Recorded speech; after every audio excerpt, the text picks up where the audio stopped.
Should you continue talking to this person even if you've already seen and felt the red flags?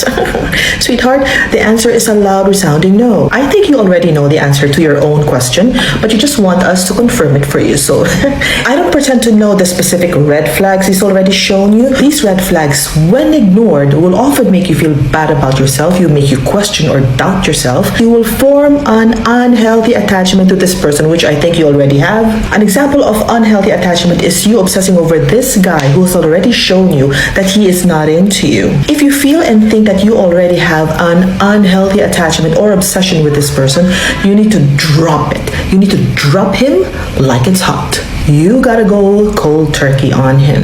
And what do I mean by that? You don't really necessarily have to block him, but just ignore him until you are detached.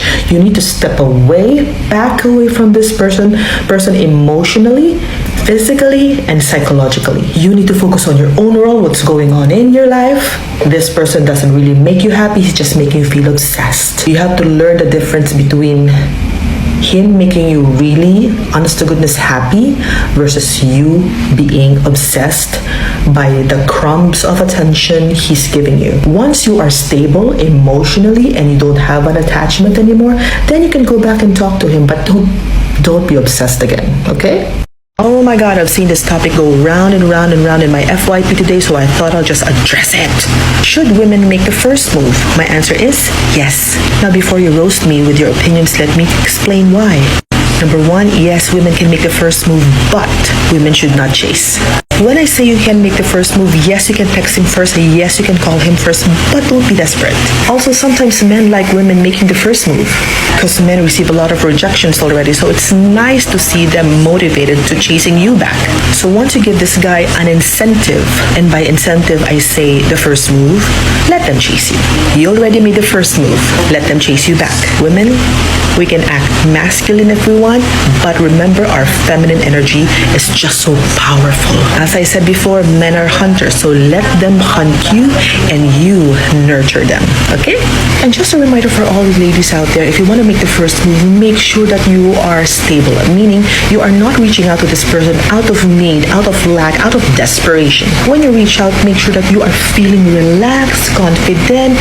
You will just want to enjoy the guy. When you reach out to this person, check your state of mind, check your energy. If you're ready, 100% feeling great, reach out. And if you say, yeah, you're playing mind games, no, we're not playing mind games. Simply put, we are just enjoying life. Reach out to the people you want to reach out to. When you're feeling relaxed and confident, your feminine energy will shine through. Because it'll show, your energy will show through your text or through your call. Again, we're not playing mind games. This is just a natural play of feminine and masculine energy. So use it. You asked for it, you got it. Here are some red flags on talking stage. Number one, if you are on a text-only basis. This means that the actual mode of communication that you only have are through text. No calling on the phone, no FaceTime, no video calling, no planning of dates, no planning of virtual dates, nada. You guys just mainly survive on words, sending pictures on phones, emojis, and GIFs. You don't get to hear their tone of voice, how they laugh, how they look like when they actually talk to you, and you don't get to see the actual dynamics of you talking to each other. You have to understand that 90% of communication is non-verbal. That instead of experiencing their true, authentic, raw personality, you read their words, their edited words on the phone. It's just like reading a book. When you read a book, you form a character inside your head instead of experiencing the actual person this person really is. Next red flag is forming an unhealthy attachment to this person on a talking stage. When you find yourself severely attached to this person on a talking stage, this just means that your fear of losing them is higher, is greater than your actual desire for them. This actually leads to the next red flag, which is forcing a relationship to a person who is not ready or not aligned because you are unhealthily attached. I have a lot more red flags to share, so comment down below if you like a part 2.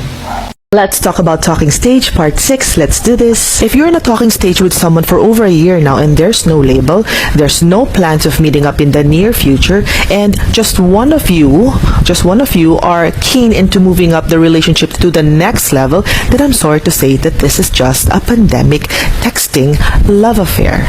It's very common. Try to look at last year again. Nothing is open. You can't go out with your friends. You can't go travel. You can't do anything else. You're stuck at home with your cell phone, and you and this person held on to each other for dear life. You needed each other to relieve yourself of this sadness, this loneliness, this need to connect, this anxiety. Now that the vaccines are being rolled out and everything starts to open up again just a little bit more, you notice that this person is paying less and less attention to you. And if they do pay attention to you, they are as dry as the Sahara Desert. Oh my God. Now, this doesn't mean that the person is bad for you or you are bad for this person. It just means that he or she have shifted priorities and they really don't need to text you all the time. Well, what you gonna do, sweetheart? Everybody's excited to go out, so what you gonna do is go out yourself. Enjoy what you can right now. If this person stops texting you, it's not the end of the world. I know it hurts, but you have to prioritize yourself. You can't control this person. You just control you.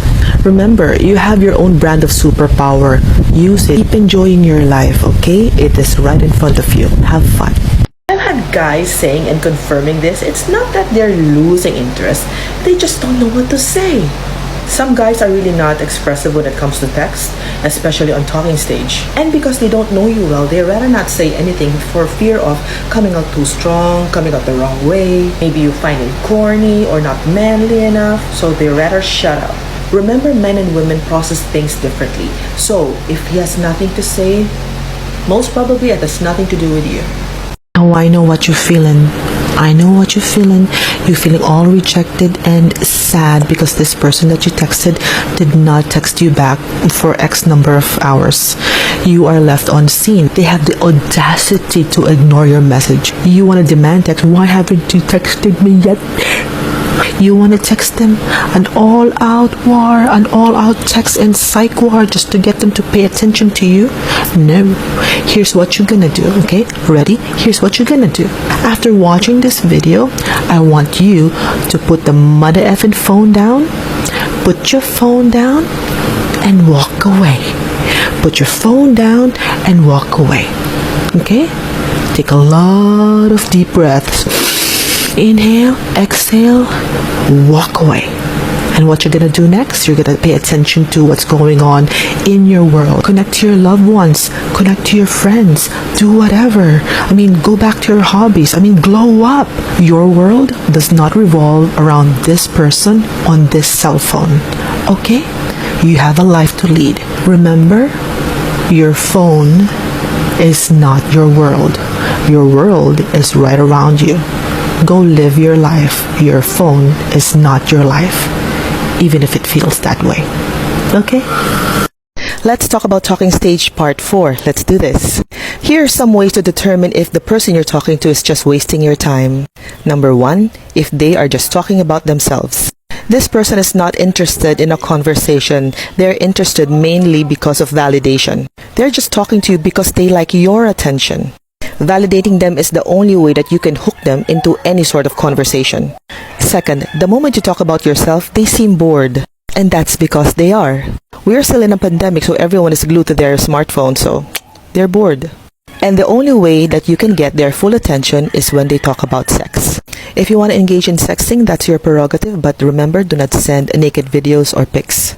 Even if you're not showing your face or your account is private, remember, this is already public property. Let's talk about talking stage part 3. Let's do this. If there's one thing at all that you should do in talking stage is this. Stay detached. I cannot overemphasize this enough. You have to stay detached. I know this is easier said than done and there's absolutely nothing wrong with liking the other person, but there are a number of reasons why catching feelings on talking stage is way more problematic and overrated. Why? Here are the reasons. Number 1, you're attached to an idea of them in your head. And you can never really know the person unless you spend time with them live, on the flesh. With texting and talking, you only know what they tell you, and they only know what you tell them. You cannot fall in love with just words. You are doing yourself a huge disservice if you do that. Second, catching feelings on talking stage is not love, it's an obsession. And the only person you should be obsessed is you, not them.